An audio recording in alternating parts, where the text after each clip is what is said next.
Good afternoon, everyone. Thank you for joining us here on our session for gender responsive housing.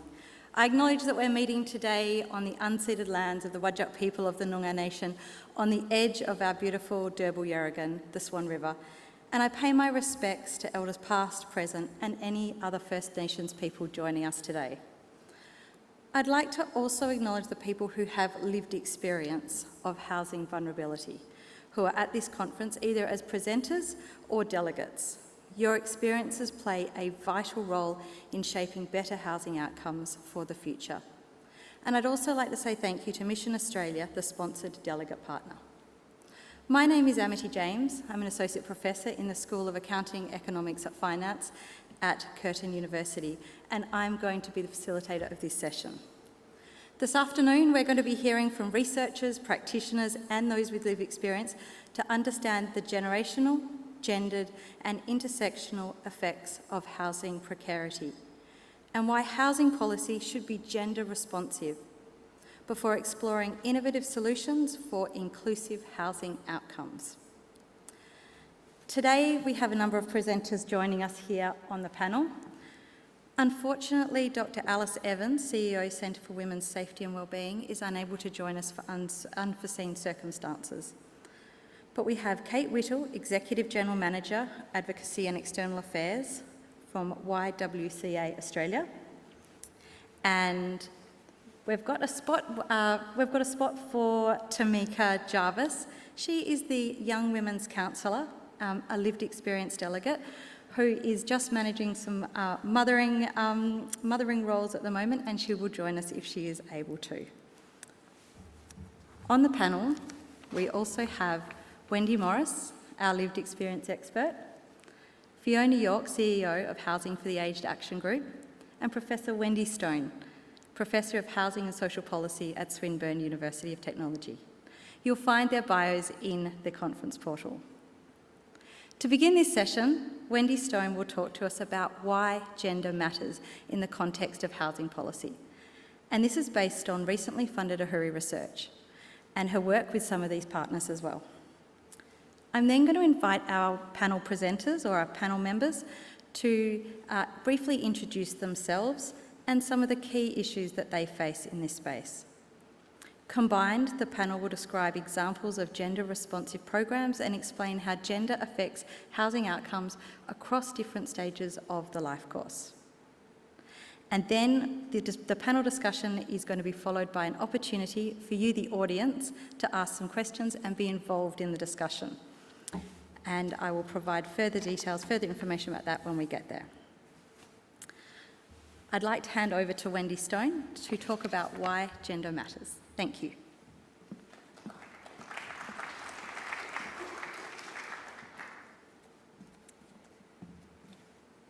Terrific. Thank you so much, Amity. Also acknowledging it's very bright up here, but also I'd also like to acknowledge the traditional owners of the lands that we're meeting on and pay respect to Elders past, present, emerging and Aboriginal Torres Strait Islander people here today. And Mission Australia for sponsoring this event, and also to AHURI and the conference organisers for making a dedicated time in a really important and packed program like the one that we're involved in this week for a dedicated conversation about gender and why and how it matters to the kind of housing and homelessness work that we all do and that we're involved in or that we experience, as Amity said. So I'm very delighted to join this very stellar panel. It's, I guess, a way I've come to greatly appreciate and feel very privileged to work in actually over the last decade or so of my longer career than that, is to work in very, very engaged, deep, embedded ways with lived experience expertise and be informed by lived experience insights, such as those we'll hear today, as well as with partners who are really grappling with the struggles that we're researching in more abstract or desk-based ways or through quantitative data. So working with service providers, housing providers, decision makers and lived experience experts has really deepened the way I work and see the world, and I'm so grateful to be sharing this stage from a gender lens. So I've just got a couple of slides or a few short slides to share with you to start the conversation. So as Amity mentioned, recently AHURI, with really significant cross-sector support, funded a number of universities, Swinburne, RMIT, UniSA, and Curtin, which was Amity actually, to collaborate into the first of its kind national kind of deep dive into understanding how gender actually features in the data and the evidence that we're producing in our work or from a research landscape that can inform policy and practice decisions, and how those outcomes and the lived experience we observe and how we do that observation ultimately feeds back into the data and evidence, and how that cycle continues, and to what extent is gender visible in that picture. We were motivated to develop this project at a moment in time where we really felt there was change afoot. The 2021 census, I think anyone will remember, was a moment where gender inclusivity was on the table, and we were quite excited. We wanted to seize the moment and understand how more inclusive gender categories could really start to inform our understanding of housing and housing experience. In this research, the team of cross-university interdisciplinary researchers did quite a lot of investigation into how gender features across, as I said, data, evidence building, policy decision making, the ways that key decision makers are talking about housing and homelessness decisions and data collection and reporting, as well as how that feeds into lived experience. So we undertook a very broad literature review about how even the concept of gender is changing over time, and we found that in this century, it won't be surprising to anyone who's following the gender space, that there's just been an absolute spike in the diversification of gender terms that we're seeing in housing and homelessness reports, delivery, any academic work around gender, from being either gender kind of neutral, no gender at all, to binary, focused on women or men, to far more inclusive, with trans people, non-binary people, and gender fluidity far more acknowledged. We also assessed some 5 or 6 major national data sets, so census, longitudinal panels of national interest, and some big data that we tend to capture in the research space too, the Australian Housing Aspirations Survey, Housing Conditions Survey, and other data sets that people use in research. We looked at how evidence is recorded from service providers through, for example, the Australian Institute of Health and Welfare and the Housing and Homelessness reporting. And to do all this, really importantly, I think, we put together a gender framework to try to provide the toolkit that we needed within this evidence, within this sort of project work that we did, but as a legacy piece for others to be able to assess the extent to which gender is visible or invisible within any kind of aspect of this evidence, policy, practice, lived experience piece. And I'm just going to speak very briefly about a couple of key findings before we hand over to the expert panel. But maybe before moving on, I've already indicated that I suppose the way that we understood and understand gender within this work that I'm involved in is as a socially constructed identity that can be fluid, it can be self-determined, and it is socially constructed through social relationships, through the relationships that people have with structure, sort of processes, practices and so forth. It's distinct from sex at birth, as there's a lot of conflation between gender and sex. As you likely know, gender we treat as very distinct from also sexual orientation, although can be, integrally related in some key ways.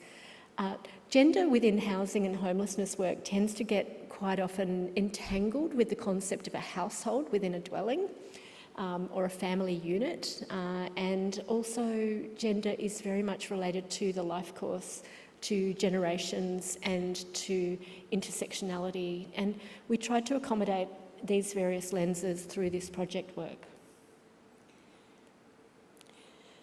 So to begin the work, this is where we really sort of started by building on existing feminist and gender studies policy work. We developed a very simple framework where we identified what we considered to be at one end of things, at the far end, sort of a gender blind or gender neutral approach. It's often referred to, which basically has no real focus at all on gender, not even in a binary sort of way. Next to that is a gender-aware binary category where there's recognition of men and women, typically. Next to that again, I guess just to say on that binary point, that's kind of the sort of data set and data that we often see used in the sort of housing and homelessness space, although not always, often it can also be gender blind, as we'll see. Gender aware and inclusive is far less readily used, but very significant for enabling full inclusion of all people within an analysis of gendered experience.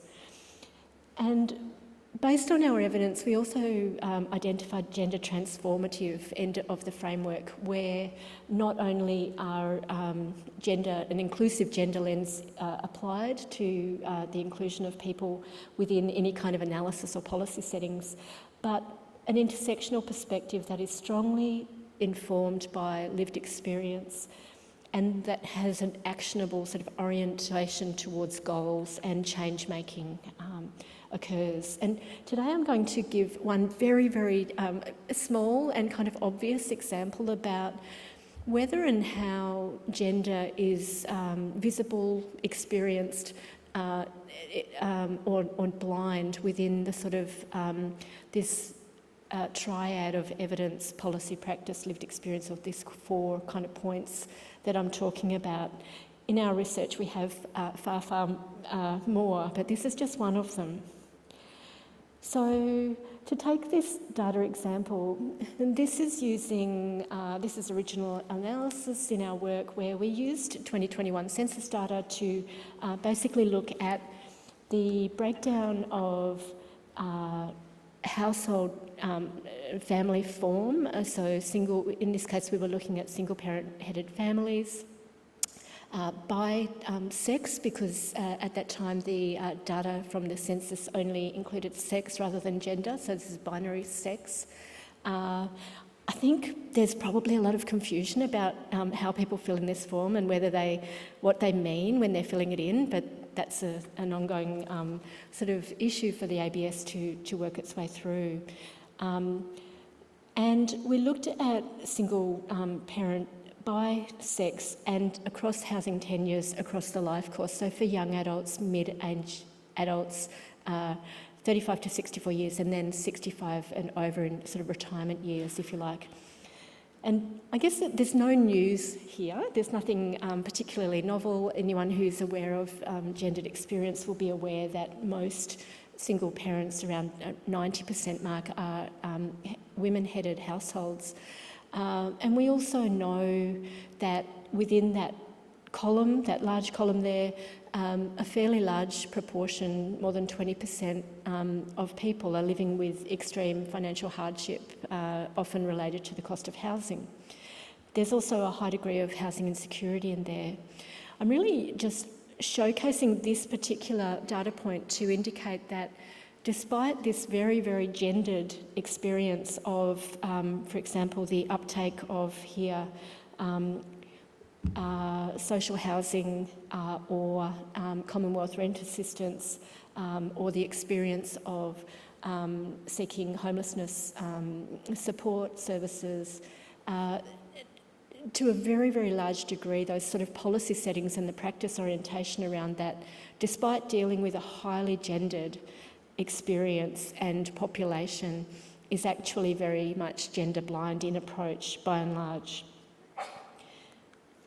Coming back to our framework, we can see that even for that situation in terms of single-parent-headed households, a very large majority of which are women-headed, we don't know about non-binary headed single-parent households based on census for the reasons I mentioned already. Hopefully in future we have more insight into that. But the way that the policies are delivered to those households and to others sits very much in the gender blind kind of column of that work. So social housing provision, Commonwealth rent assistance, private rent assistance, various forms of other government policies and interventions are gender neutral in their development and delivery. As I mentioned, there's a range of data that we draw on in our work and that informs the policy design of these. So gender aware binary is what we used in the project analysis I just showed you in that second column based on census data. In other work that also Amity and I and colleagues are involved in, we're trying to move towards the more colourful end of the spectrum here, to be more inclusive and to capture gender categories and gender experience beyond binary understandings of gender by including far more inclusive, respectful gender questions within, say, the Australian Housing Aspirations Survey, which is also funded through AHURI. What we found in our work is that some organisations, some practices, some data collections, some small, usually special purpose data collections really do fit into that gender transformative end. So they're very, very informed by lived experience. They have a very goal-orientated purpose for change making, and they are geared towards understanding and tailoring services and policy decision making around gendered experience and to change that. I'll just say on this, this is one of the reasons I love so much working with the kinds of sectors and organisations that I work with, is that quite a number of these are absolute innovators, including those we have here today, who sit into that explosive, disruptive space, which is really innovating and change-making around gender inclusion and diversity.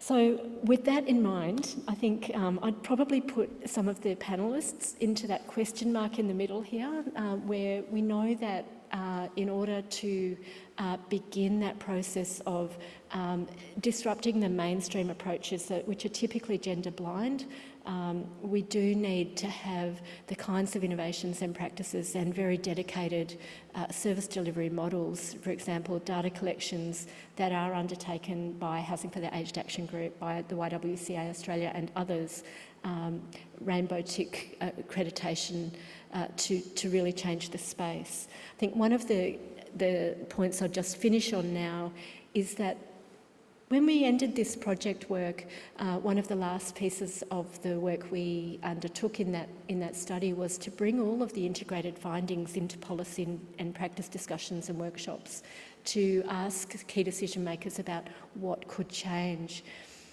And we came across again and again the sticking point of, we don't know that we need a gendered approach, a more gendered approach, because we don't know. There'd be people in the room from various sectors or organisations indicating that, well, how could we know if we don't ask? And other key decision makers simply indicating, well, we don't need to ask because there's no need to, we don't know that we need to. And we just reported and ended on this really kind of vicious cycle of ongoing invisibility within gendered data collection and reporting, the evidence and the research that researchers do, the policy decision making and the practice on the ground. And I hand it over to the other panel members to disrupt that space, but thank you.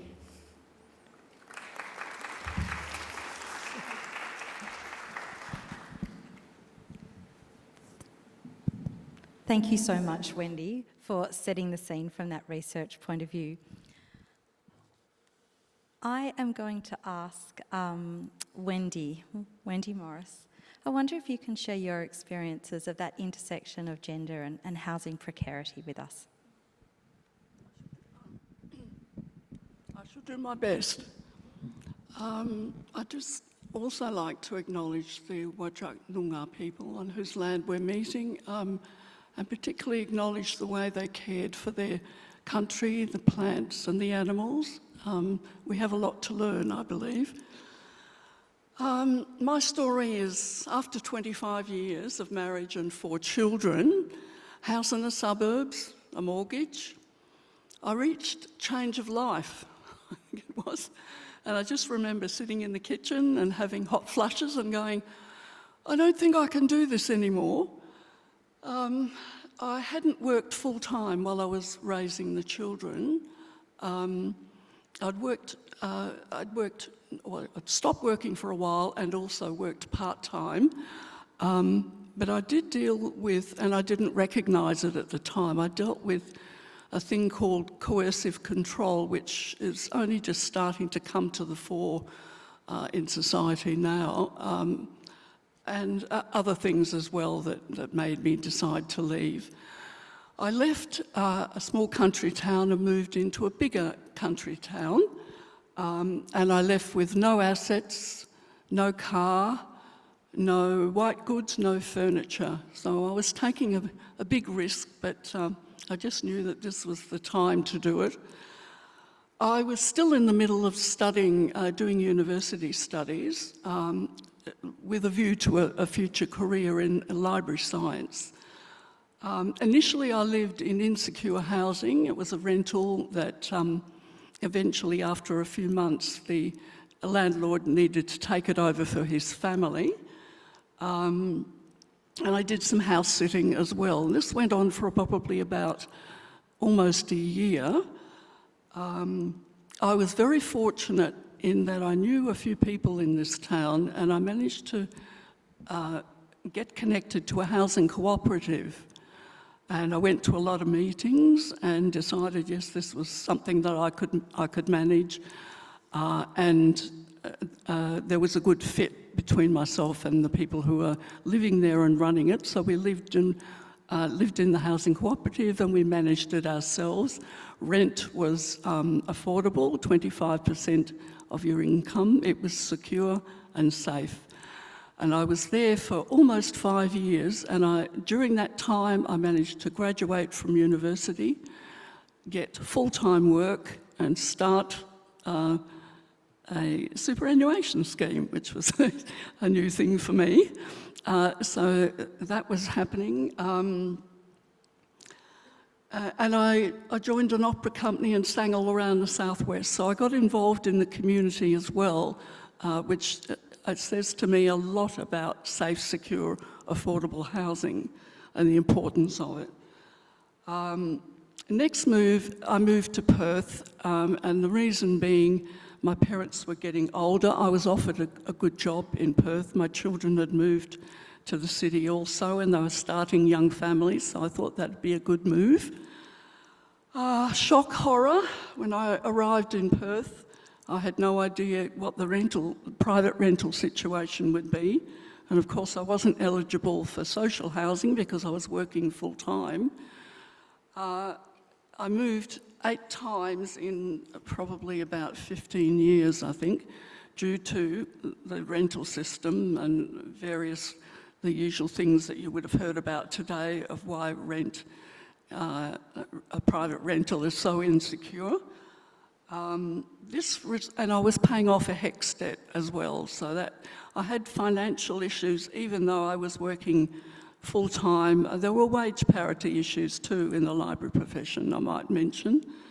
I had financial and mental health issues, so there was panic attacks and things like that because of the moving around and disconnecting from communities that I was familiar with. I was approaching retirement and facing the private rental market in retirement with a bit of terror.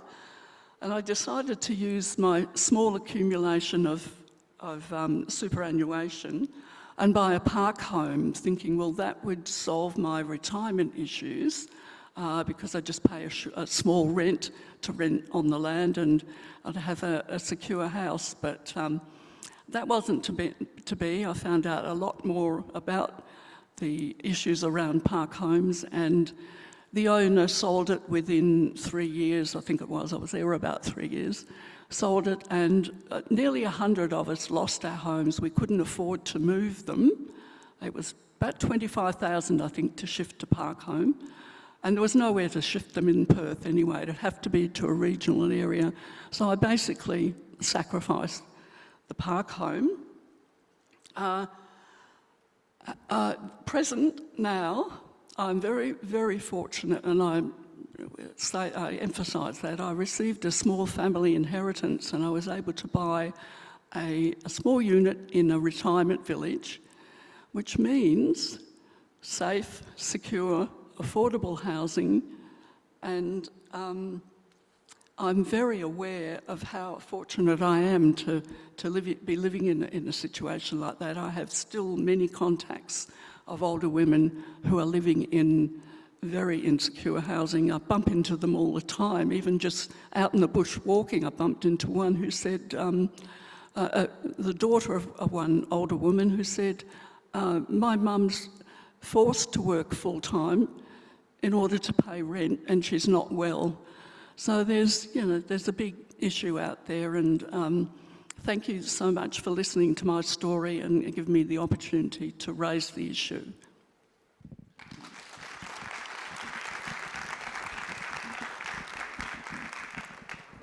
Wendy, thank you so much for sharing that with us.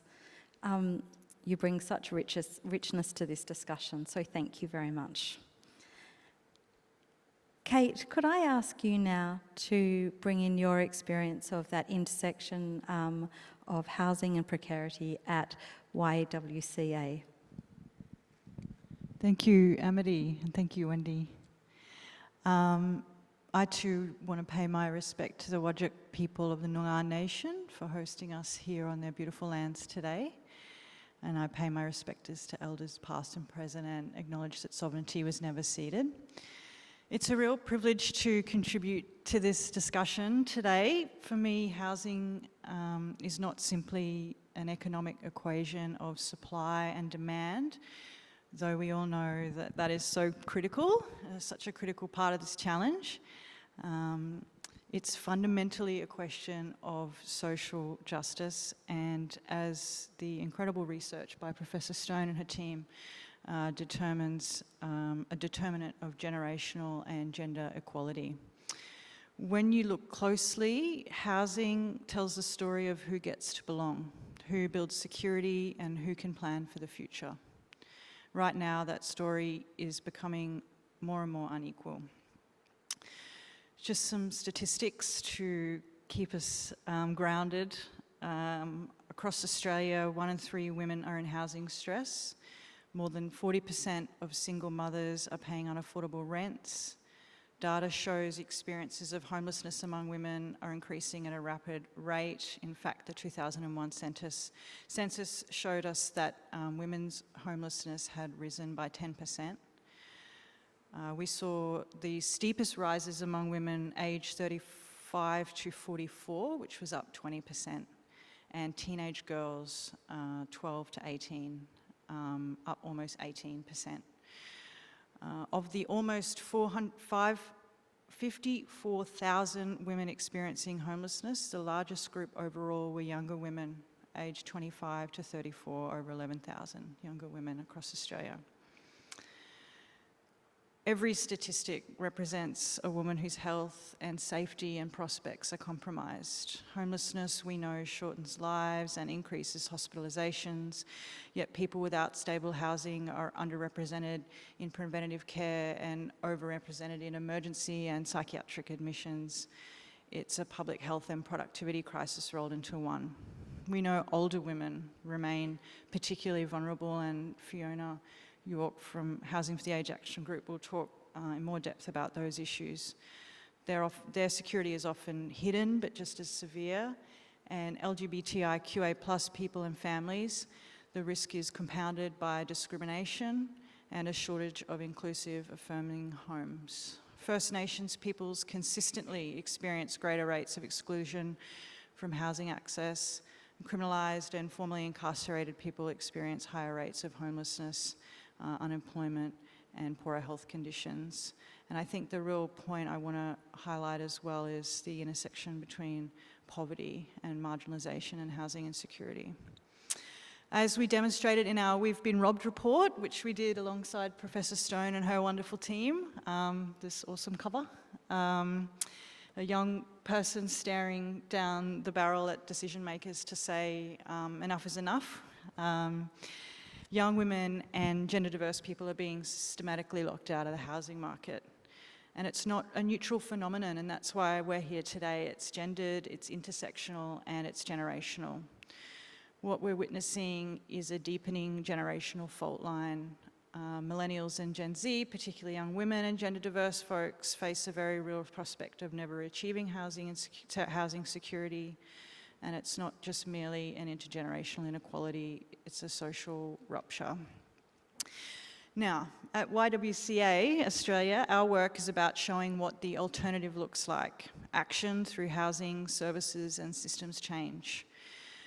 Our women's housing framework, developed by my incredible colleagues Belinda and Libby, who are in the audience today, provides governments and funders with a practical tool to embed gender equity in design, financing and delivery. Our Safe Homes Equal Futures campaign translates that framework into advocacy, driving national attention to the economic and generational stakes of women's housing. We work so hard to amplify the leadership of young women and young gender diverse people through our Young Women's Council and digital activist community and wonderful research collaborators. You'll hear more from Professor Stone about We've Been Robbed, I'm sure, but it shows how housing insecurity in young people erodes mental health, relationships and economic participation, and how gender-responsive solutions can change those trajectories. So for YWCA Australia, evidence and advocacy go hand in hand. Our research informs our housing delivery and our service delivery, and our housing experience grounds our advocacy, which is the function in which I am responsible for. We like to think of it as a virtual circle of policy and practice. But perhaps some more instructive lessons, and I'll talk on this a little bit later, have come from working with and within government programs such as the Housing Australia Future Fund. When programs are designed around headline numbers, even though this has been absolutely transformative, how many homes, how quickly and how cheaply they reward volume at the expense of value. But when programs are designed around long-term outcomes such as safety, security, stability, they deliver deeper and lasting reforms. At the moment, we're working with some wonderful people I won't mention yet, but looking at some modelling that looks at when women and families are securely housed, pressure on health, justice, welfare systems is reduced, and we obtain greater long-term social and economic returns as a society. It's the textbook Invest to Save reform. And this must be supported by tailored relational housing models, homes designed for safety and accessibility, connected to supports that keep women and their families housed through life's transitions, such as job losses, separations, ageing and caring responsibilities. For me, equality in practice looks like this. A young trans person feels safe signing a lease. A single mother can afford her rent without skipping meals. An older woman doesn't have to couch surf after a lifetime of work and care. No First Nations person ever is without a home on their own country, and every child grows up believing that housing is a right, not a privilege. That's a vision of Safe Homes Equal Futures, a future where housing underpins equality across generation, gender and identity. Because if we get this right, we don't just solve the housing crisis, we reset the foundation for an equal society. Thank you.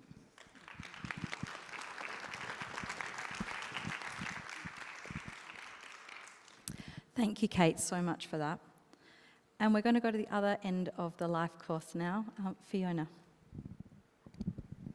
Hey everyone, my name is Fiona York. I'm the Executive Officer of Housing for the Aged Action Group. I'd also like to pay my respects to the Noongar people. I was actually born on this country not far down the road, so it's nice to be back, and pay my respects to elders past and present. So a little bit about HAAG. You can call it HAAG if you like, it's completely fine. You can also call it HAAG or HAAG. We're a member-based community organisation. We've been around for over 40 years and we have now just recently hit the milestone of over 1,000 members from across the country. We're committed to finding long-term solutions to the housing crisis for older people. So we really want to work towards a society where all older people have secure, safe and affordable housing. In Victoria, we deliver the Home at Last service, which I'll talk a little bit more about in a moment. But for our national advocacy, we partner with people such as Wendy to conduct important research, and we always combine this with our service data and the voices of lived experience, like Wendy. So I'm in a Wendy sandwich here, and that's how we like to do it. We like to combine research with the voices of lived experience because we think that's a really powerful way to get to decision makers. So even though we're quite a small organisation, we punch above our weight and we've sort of become the go-to organisation nationally for older people's housing issues. We've published hundreds of submissions to all levels of government and given evidence at inquiries, and all of that's informed by our lived experience advocacy groups made up of older people. We have about 8 of those groups at the moment, and I want to make particular mention of our LGBTIQA+ older group who inform the way we collect our data around gender, which has been alluded to by Wendy. We conducted our own survey of older LGBTIQA+ people around their housing issues, and we found that there was disproportionate numbers of people in private rental. Some cohorts were particularly disadvantaged, including trans and gender non-conforming and binary people. There was very, very low rates of home ownership, and very concerningly, there was almost zero awareness of what places people at risk of homelessness and where to go for help. Even when people were actually experiencing homelessness, by the definition, they didn't recognise that they were actually homeless. So there's a lot of work to be done, both in the data collection and identifying particular cohorts to be able to have a good response, but also the housing outcomes. What's the most appropriate type of housing for people to be living in, and to be able to enable that choice for people so that they're not forced into unsafe or undesirable housing.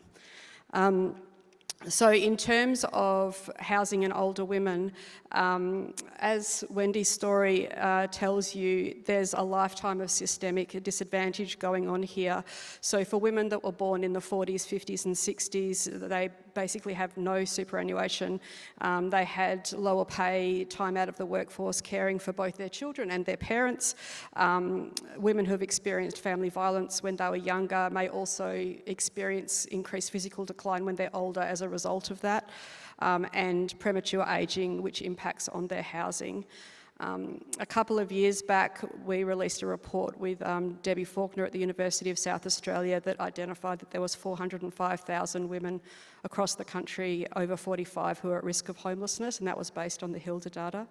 And they looked at a range of social and economic characteristics, and so those were not having experienced full-time work, being a migrant from a non-English speaking country, living in private rental, having difficulty raising emergency funds, being from an Aboriginal Torres Strait Islander background, living alone, being a single parent, having low levels of social support and having previously been homeless.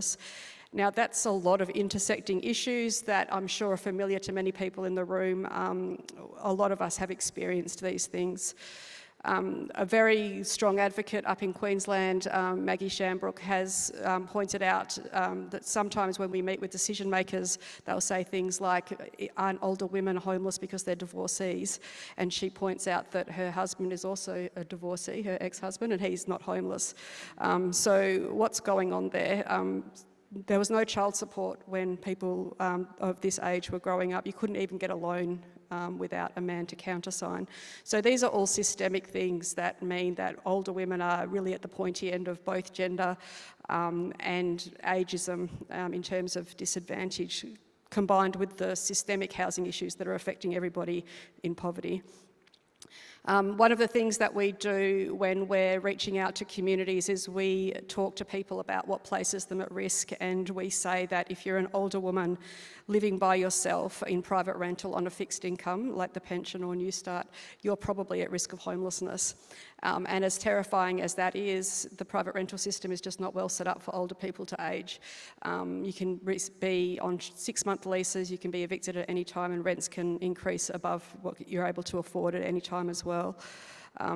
We're also about to release some new research that shows that more older women are likely to be in poor quality housing as well as expensive housing. So it's not a great place to be. We're an older person in a heat wave in a house that's not insulated, or an older person living in a place where they can't get stepping over the bath into the shower and things like that. So these are all design issues as well, which I know is close to the hearts of many people that are attending this conference.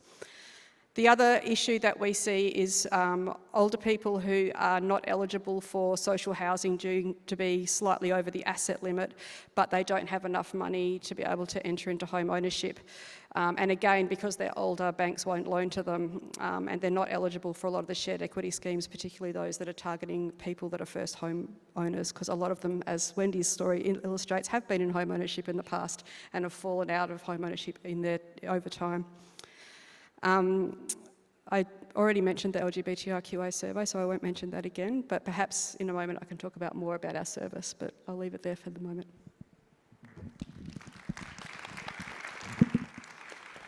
Thank you, Fiona.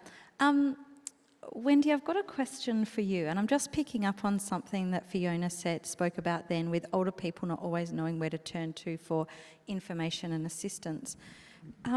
Based on your experience, what information would you have liked to have had access to, perhaps when you're facing retirement?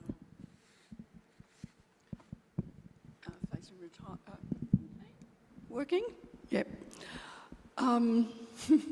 Well, the dangers of buying into a caravan park, I guess, is one. I knew nothing. I just looked at that as being an answer to my problems. So definitely, and I think at the time when I did buy the caravan, the government was looking at analysing and making changes to the park homeowners legislation, and I think some things have happened since then. But yeah, that was something I would like to have known about before I sunk in 72,000 of my super to buy a park home. What about the community and public housing sector and receiving Centrelink while you were there? The intersection between, the information around it. Yes. Well, I wasn't really aware. I wasn't eligible because I was still working. So when I was facing retirement, I was still working but earning too much. So I remember approaching Homes West, as it was then, when I lost my caravan, and I wasn't eligible. So I just had to fall into private rental, basically. But I wished I'd known a bit more about community and public housing, and I do think something needs to be done about the fact that you're starting to earn, if you're living in public housing and you're starting to earn a bit more, that you get kicked out once. So I can see the reason why, because there's a huge waiting list for people who aren't earning what you're earning, but it seems a rather cruel approach, I think. So we've heard of the need to design gender-responsive housing policies and programs that are equitable and accessible across the life course. Kate, from your perspective, what's shifting the dial towards more gender-responsive housing outcomes? Thank you, Amity. Look, at YWCA Australia, we imagine a future where gender equality is a reality, and housing security is foundational to achieving that. I think in terms of what works and why, when governments and indeed all players treat housing as a human right and a marker of social justice, that would be my first point. At YWCA, we're focused on not just volume, but measuring effectiveness on what homes, who they're built for, how they're designed, what outcomes they achieve for women and their families. And as a result of that, we've developed our women's housing framework, which is a best practice, gender-responsive framework for designing and operating housing to meet the needs of women and their families. And it offers a tangible set of tools to achieve gender equality outcomes in practice. So safety, affordability, proximity to work, supports to sustain tenancies and things like that. Our research alongside Professor Stone as well highlighted that gender responsive housing matters, and housing insecurity encompasses so many intersecting and interlocking factors. So the first kind of response would be understanding and approaching this challenge and problem by acknowledging those structural and systemic inequalities, and I think Wendy's work does that so well, and that's why we often call for gender data or disaggregated data and all of those things that seem a bit dry but really give us a proper picture of how these things are playing out within the system. And then the second suggestion would be to kind of work with not only lived experience, which is incredibly important, centering lived experience when designing policies and programs, but working with those organisations such as ours that live this every day. And I think, you know, understanding the challenges, the unique structural and personal challenges women and families go through, who's, you know, we really understand at the coalface the pathways into housing insecurity, and so we can work with governments and others to design better pathways out of housing insecurity. And I think that's a really good point in terms of what works and why. Just said I made my own good point. My last comment really would be around policy coherence. I mean, I work in the advocacy space. It's a central tenet of our activity as an organisation at YWCA, and a lot of our focus is on talking with government and decision makers in this space to say, well, in the best kind of practical ways you can acknowledge these intersecting, interlocking structural factors and start to turn the tide on those is to have less kind of siloed approaches to policy making in the housing and homelessness space. And so an example of that could be, you know, applying commitments to gender-based budgeting or gender impact analyses to the National Housing and Homelessness Plan, or how does the government's gender equality commitments play itself out in the Housing Australia Future Fund, and breaking down some of those silos, I think is important approach as well. Thank you, Kate. So you were speaking about better pathways out of housing insecurity, or better pathways towards housing security, a really targeted women's housing framework. Fiona, can you share your experience about why a service that is tailored towards older people is so important? So another example of a targeted program. Yeah, thank you. So as I mentioned, we run the Home at Last service in Victoria, which is a specialist older person's housing service.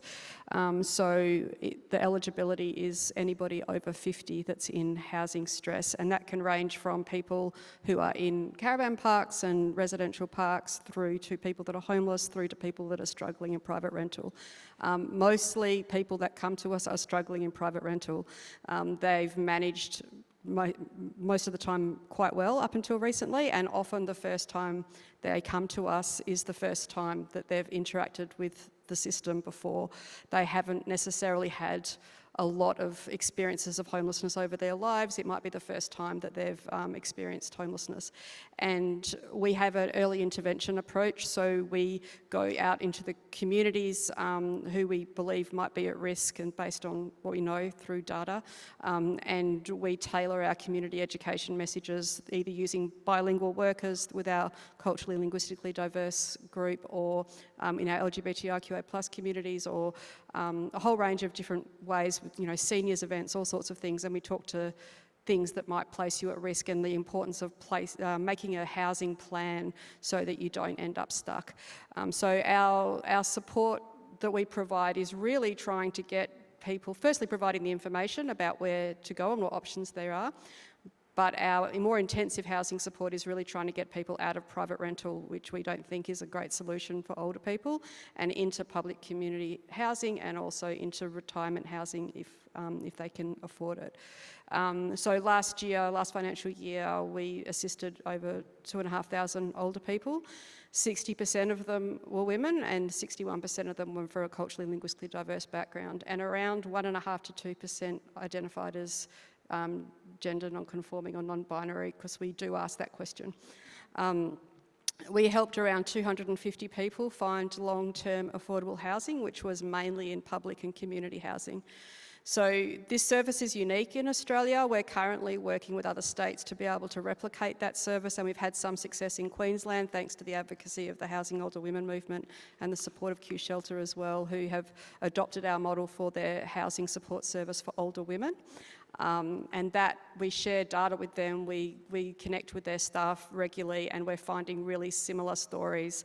Lots of older women that have led relatively, ordinary lives, I guess, that are just finding themselves struggling all of a sudden due to a rent increase or a change in circumstance. Homelessness shouldn't be a result of getting sick. Like, sometimes people get sick and they fall out of the workforce, and that's it. We shouldn't have a system where that's the case. And so, it's really important to reach people that might not initially recognise that they're experiencing homelessness or that they're at risk. So they might spend years couch surfing or house sitting, and we noticed this during COVID. People that had been relying on pet sitting and house sitting as a way to keep a roof over their head all of a sudden were going, well, that's dried up, now what? And so we try to get people to make a plan. I should also mention one of the things that we see in culturally and linguistically diverse communities is an expectation that generations living together, and older women may be, sleeping on the floor of their grandchild's room and having an expectation of looking after those grandkids. And when the relationship falls apart, it's often really difficult for them, due to the stigma and shame of having that happen within your family, to actually reach out to help. So that's another important role of bilingual workers and community messaging that's very culturally appropriate, to make sure that people do feel okay to come forward. So we think it's a really good model, and we collect data on it to show that, and we'd love to see that model replicated. And the fact that we do have so many older women come to us, and our staff are very well trained in taking the time, recognising that there is a digital divide, recognising that that's not necessarily because people don't know how to use their phones, but because they're poor and they can't afford the internet. But having that option of face-to-face and being able to sit down with someone, take the time to listen to their story and go through their options in a very kind of gentle and kind way are some of the elements that we think are really important, and the need for a specialist non-crisis service that can assist older people. Thank you, Fiona. We heard this morning from Auntie Elizabeth Hayden, who set down the challenge for us as a conference to ensure that no child be without a home. So then, how can we as a nation start to shift towards those gender responsive housing solutions to create more inclusive housing futures for us all? So one of the things that we need to think about is, if that is our end goal, what then are the barriers? What is stopping us? So Kate, what do you see as the biggest barriers, and then potentially opportunities for reform as well to the development of gender responsive housing policy solutions? Thank you, Amity. In terms of barriers and roadblocks towards gender responsive housing solutions, I think how governments define value and how systems are built. I've got 3 points here, and they kind of touch on similar themes to what we talked about earlier around structural invisibility. You know, gender, race, disability, other intersecting factors are treated as kind of optional in housing design. We really need to build programs and services outside of that one-size-fits-all approach and kind of an average household approach. And I think, you know, at YWCA, that's the core focus of the work that we do is really working with cohorts and women and families that we represent to design solutions tailored to their needs. So I think acknowledging that, again, this concept of policy fragmentation at federal and state levels, you know, housing kind of sits here and women's issues sit here and social services sit here, and as a result there's a lot of duplication and lost accountability, and policies can become disjointed. But that's also how women and families and young queer people interact with the system in that disjointed way. So that I think that concept of service system integration is incredibly important, and that needs to come to the fore.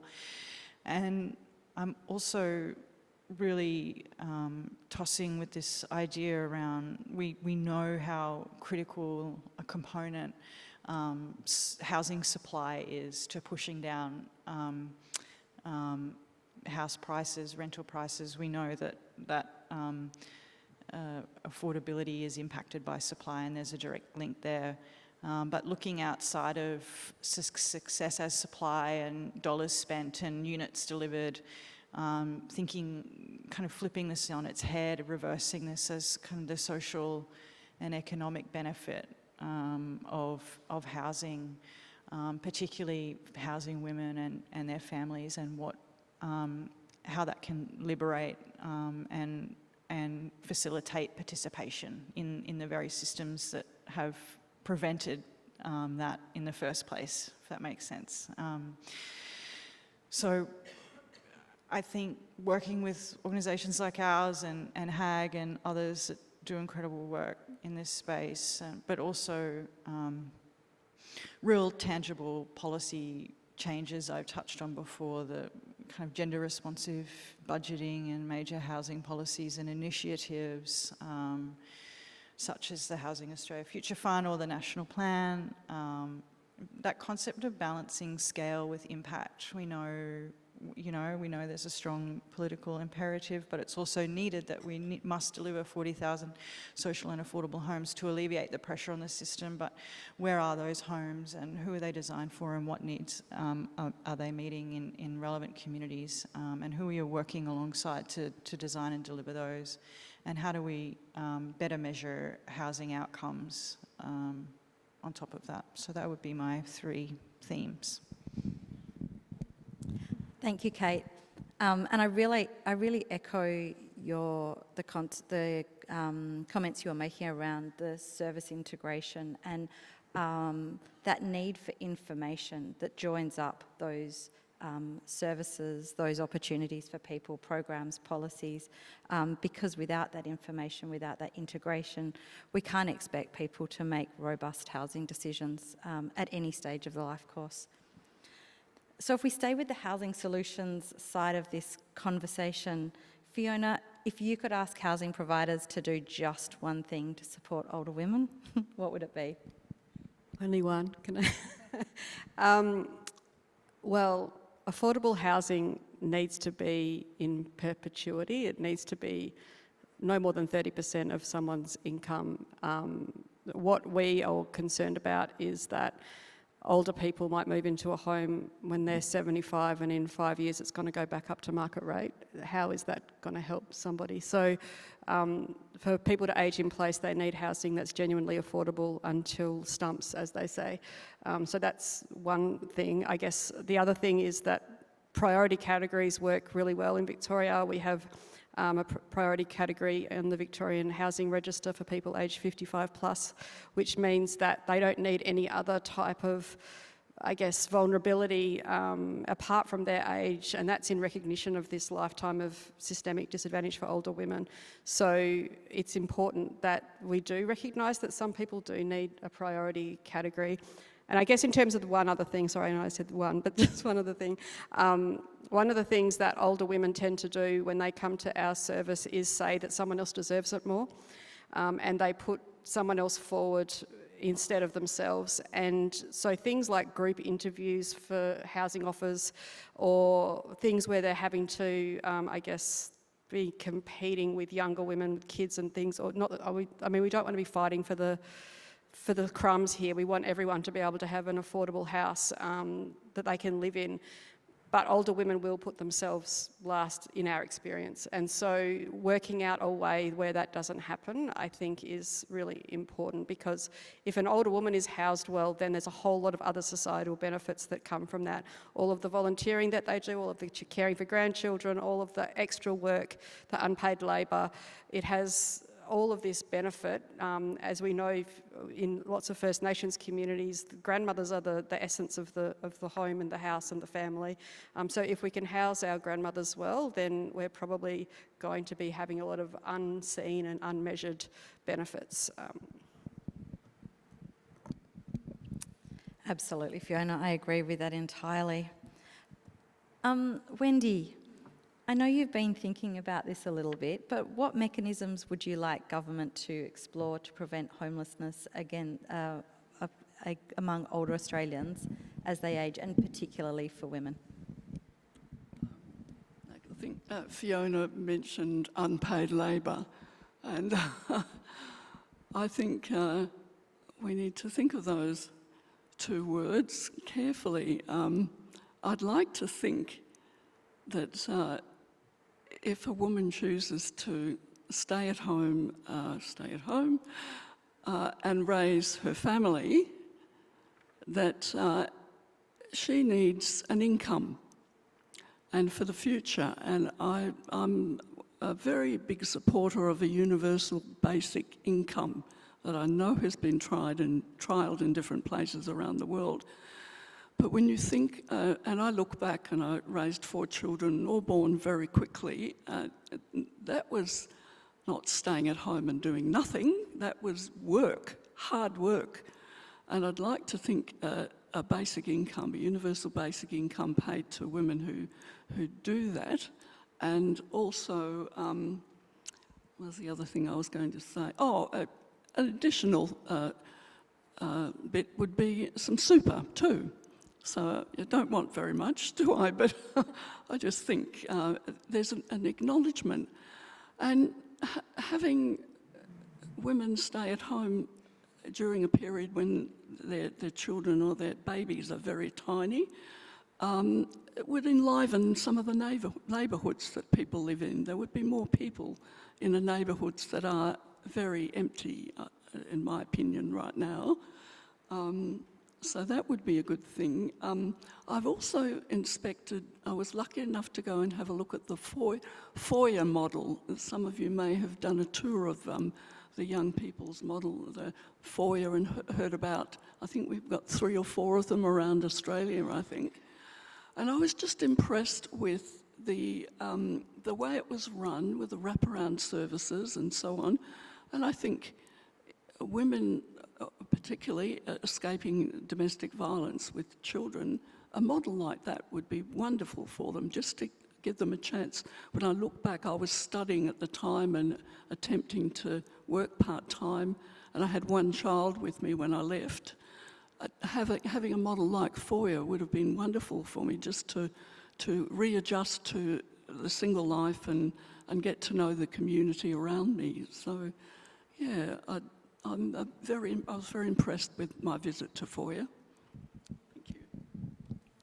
Thank you very much. So we're talking about that, the hidden value of mothers staying at home, and also those innovative solutions. And today from our panel, what we've heard about are the value of those gender responsive housing approaches, targeted housing approaches, but also the importance of the data that underpins and informs the way that these programs operate and are designed. So Wendy, I'm going to throw the floor open to you for a moment. How can we disrupt business as usual gender neutral models and move towards a gender informed and gender responsive set of housing approaches that are underpinned by quality data and by evidence?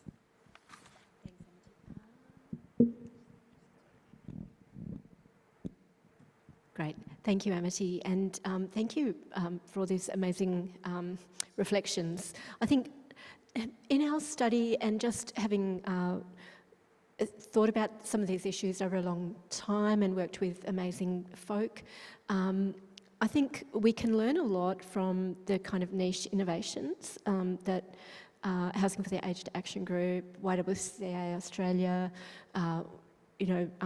WINK in Victoria, Wintringham, sort of targeted gender-based approaches offer.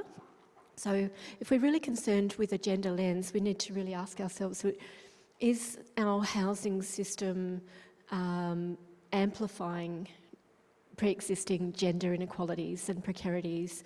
Is it having a neutral effect, or is it actually addressing some of those? How can we understand what we're doing? Do we have the data and tools to even know?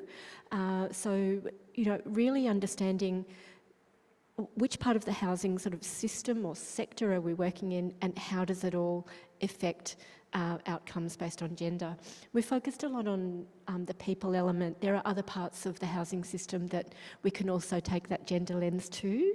So construction, built form, what is the construction workforce, where's gender diversity in that? So I think expanding out the conversation, but in the first instance, learning a lot from the value of tailored and targeted services. So in all the research we've done, we hear very much from people around, I think one of the tricky parts of this conversation is that in an environment in which we have high levels of housing inequality, housing precarity experienced by many people, and otherwise just general housing constraint right up the income spectrum, a lot of the problems experienced within housing and homelessness are common to all genders. But in addition to responding to those overarching sort of common problems, we do hear that there are very specific experiences, particularly around safety, around the financial constraints that we've heard about, particularly over the life course. So some of these may be apparent to an individual at early ages and young ages, but they become compounded over time through, gendered roles, gendered employment, pay gaps, all of the things. So really understanding the value of niche innovation and the data capture around what is the value add in terms of transforming that level of gender-based inequality and precarity. I think there's no denying that we're also in a political environment in which, models which do speak to gendered precarity operating in this is a political environment, and it's important that gender remains and becomes even more so mainstreamed in all of our conversations, in all of the ways we think about government business, private business, not-for-profit business. It's around bringing a gender lens into all of our thinking and considerations to think about, the wellbeing budget at the federal level, how we can sort of not take regressive steps in a fairly hostile international environment when it comes to, for example, the US considerations around equity and inclusion, unfortunately.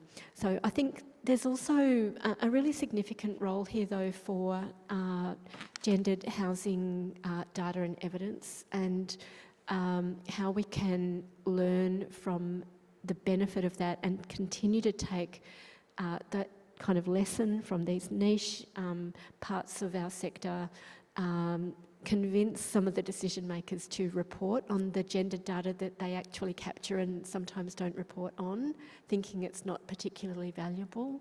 That really gender has a very intersectional manifestation, and it's for that reason it can be sometimes difficult to capture and articulate the difference between, why do we need a gendered approach compared with just a good approach. Sometimes the product design, the delivery design requires a very tailored and gender-informed approach to be effective, and we don't yet know a whole lot about that, and there's a lot of work to do in that space. Yep. Fantastic. Thank you, Wendy. And there certainly is a lot of work to do in that space. I want to follow on from what you said, Wendy, about a gender lens to responsive housing policy. We don't want to go backwards. We don't want to go backwards in this conversation. The panel here have set the scene for you. It's now time for you as the audience to keep this conversation moving forward. Let's focus on the future. What innovative solutions do we have to create gender-responsive housing outcomes?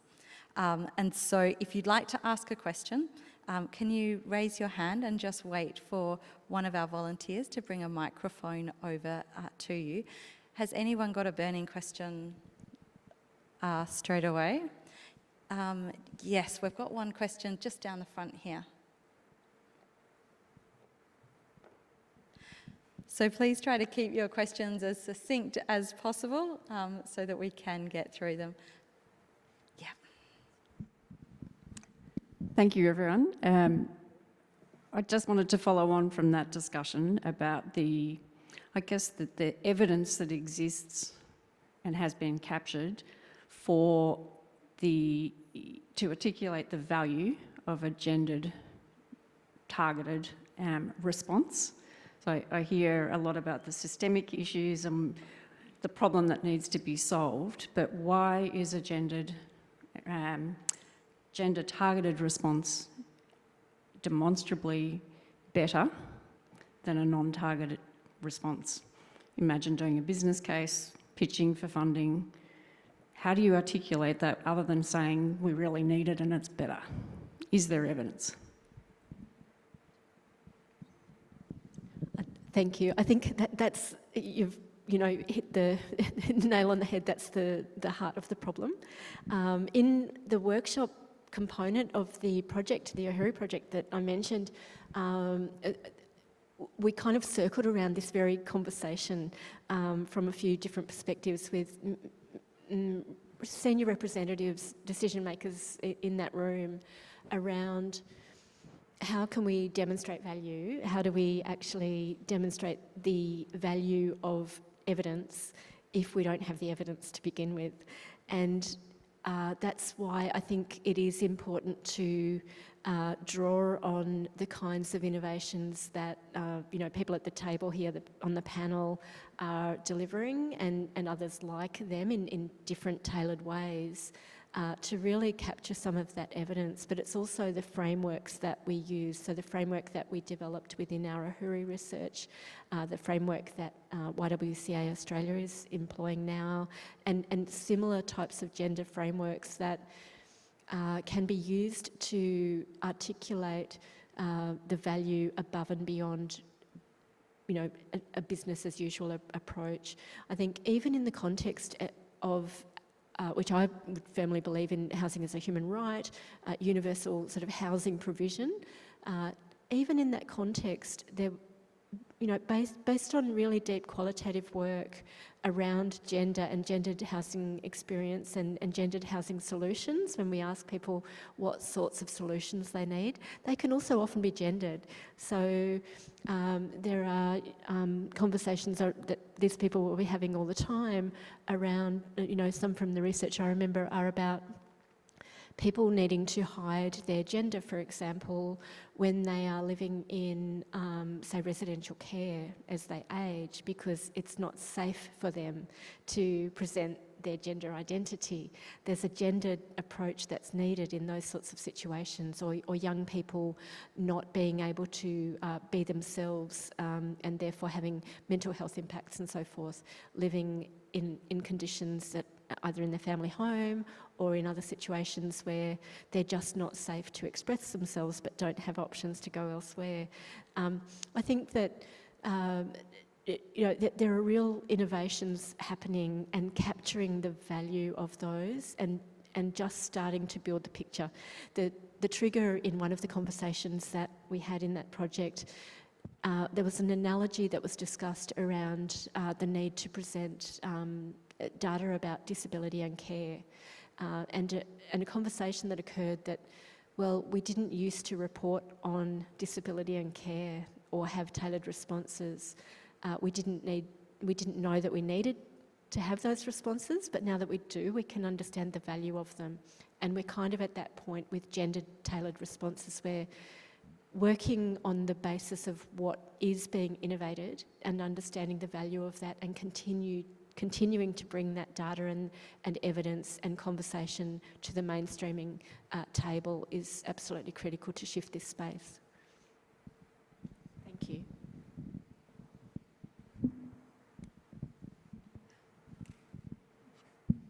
We've just got one more question just down here.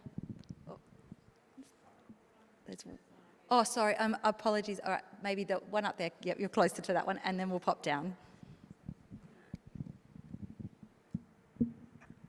Thank you. Many single mothers who work fall through the cracks. They earn too much to qualify for housing assistance, but not enough to afford private rent. For those who face serious health conditions like cancer treatment, the situation becomes even more critical, yet there are no temporary housing options to support them. How can housing policy or service design better respond to women in this gap, especially when health and income challenges collide?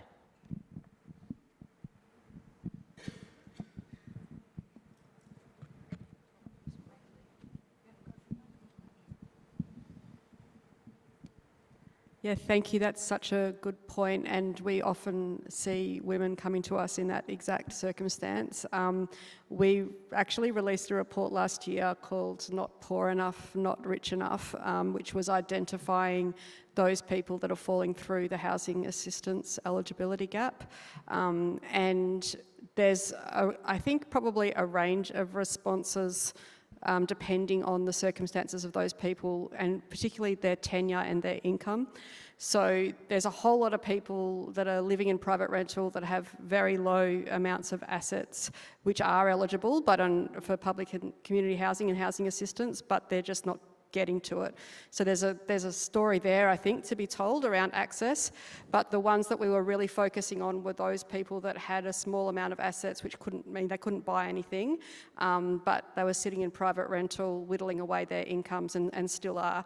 And we think that there's some government responses for that, around shared equity schemes where they can actually leverage their savings in a way that means that they can enter some sort of long-term housing.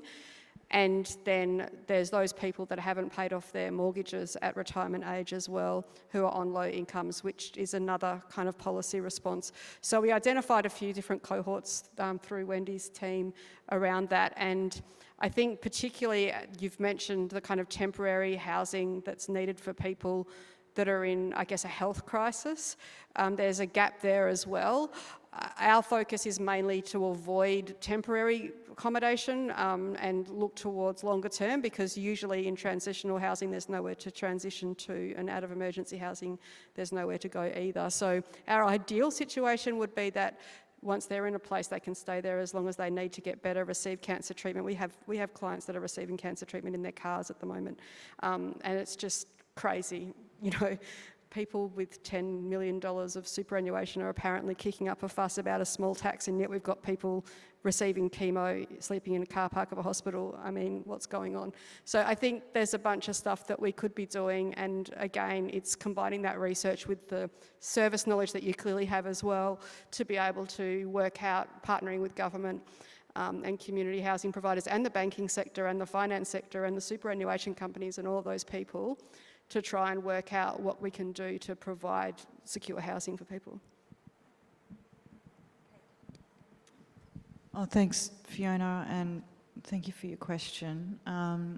I just wanted to touch on it. I think we call it the missing middle oftentimes, and you're right, it's completely unacceptable, those kinds of stories in a country like Australia. That's why I often say work with the sector. The sector is work with organisations like HAAG or YWCA to kind of better understand these challenges, so we're not seeing women and families in those situations falling through the cracks. And kind of identified this and worked in South Australia recently. We delivered 24 affordable homes for women experiencing domestic family violence who did not qualify for social public housing but were priced out of the rental market. And so working directly with that cohort and ensuring that their housing was safe, secure and long-term. Long-term, I think, is an incredibly important part of this conversation. Then we can solve those challenges. Thank you. Just adding to that, I think what happens in those situations, in somebody's car, unfortunately, or at the kitchen table, these issues are not siloed in any way. They're a fundamental get through the day,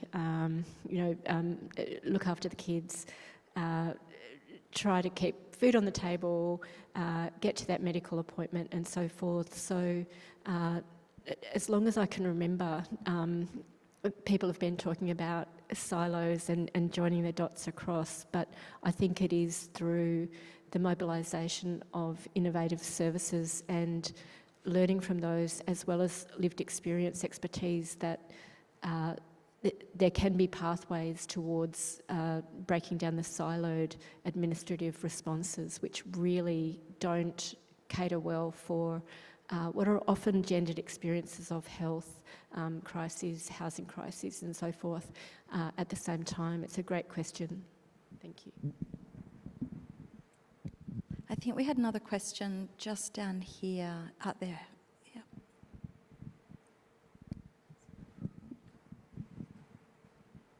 Thank you, panellists.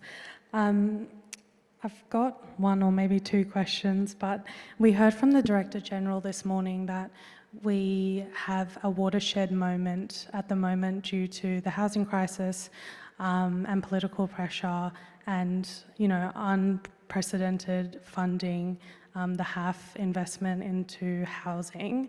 Is there kind of pause for reflection, take-home message, sort of cautionary tale that you have for the people watching later online and the people in the room, in terms of we get to the end of the HAF, all the houses are built. It's been quite a supply-focused agenda, but half plus of the population hasn't been considered because of the lack of a gendered approach.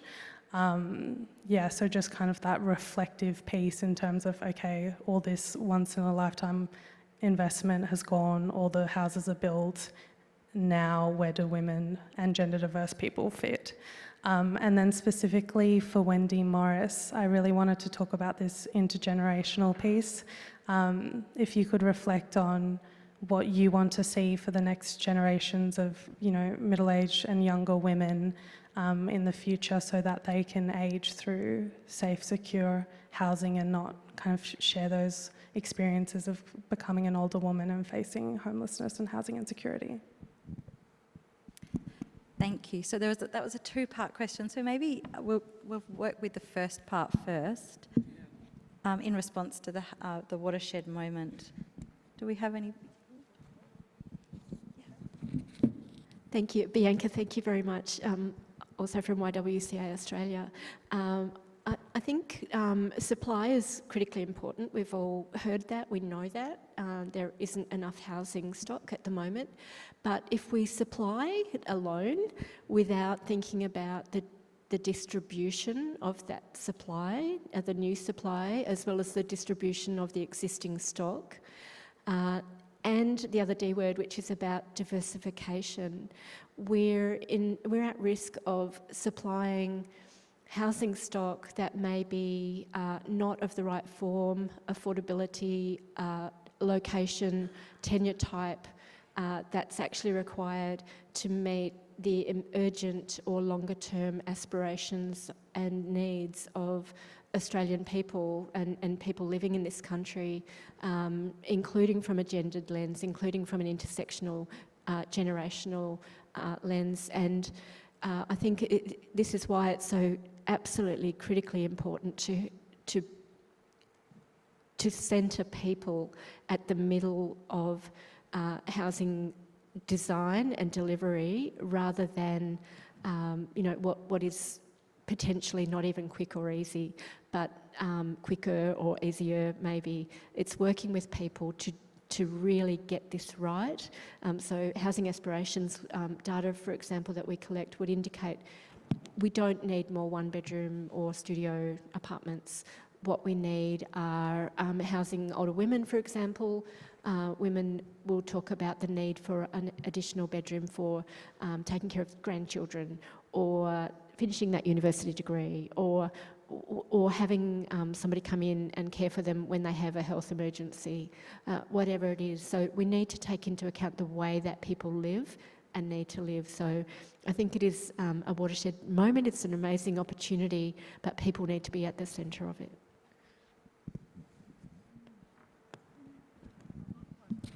Quite sure what the question was. Just what you want to see happen for even younger age women now, so it doesn't mean they age badly. Yeah. I guess for younger women, my thoughts are, and as they're going through their careers, to keep in mind what life might look like when they're older.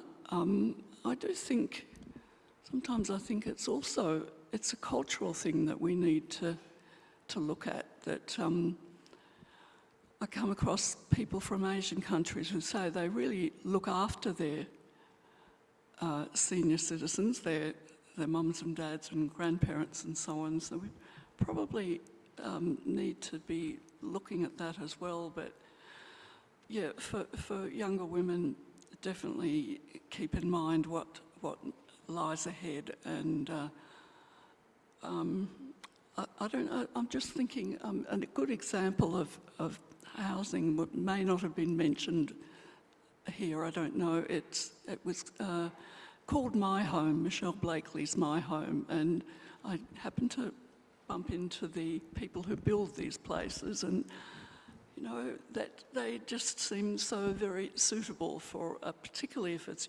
you're single and you're an older woman. You just need a fairly small place to live in, and I admire what Michelle is doing with My Home and in regional areas. But I'm going off the track a bit, I know, but I just wanted to put a plug in for that, because I just think it's quite astounding what she's doing. But yes, keep an eye on the future for older as you're ageing, and remember that you don't want to be in a position of vulnerability if it's at all possible.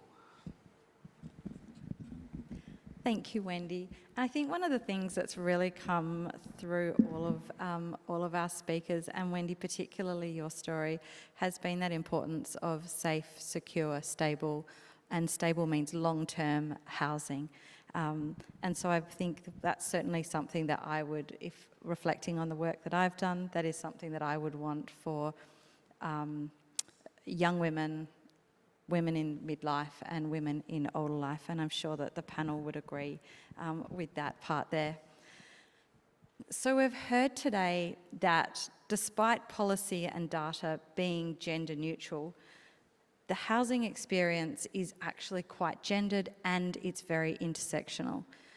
We've seen some really strong examples of innovative housing programs, housing services that are responding to our different age cohorts across the life course here. And it's clear that the importance of having those with lived experience as part of the conversation, as part of the solutions, is absolutely critical. As we start to bring this session to a close, panel, I've got one last question for you. Do you have one last closing comment, one last thing that you would like our audience to take away with them? Thanks, Amity. I think touching on that point, we are in a political moment of time, and that presents opportunities. There's so many brilliant people here at this conference and here in this room with such rich and robust contributions that I have full hope that we can tackle this challenge together, but also put the right pressure on the right governments in the right places to get long-term, secure, safe and affordable housing outcomes for women and their families.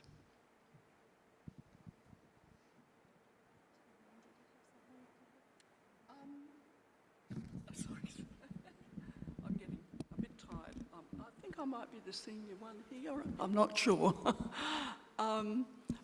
Yeah, I'll say those two words again, actually, universal basic income. We need to consider that at some point, I think. Yeah.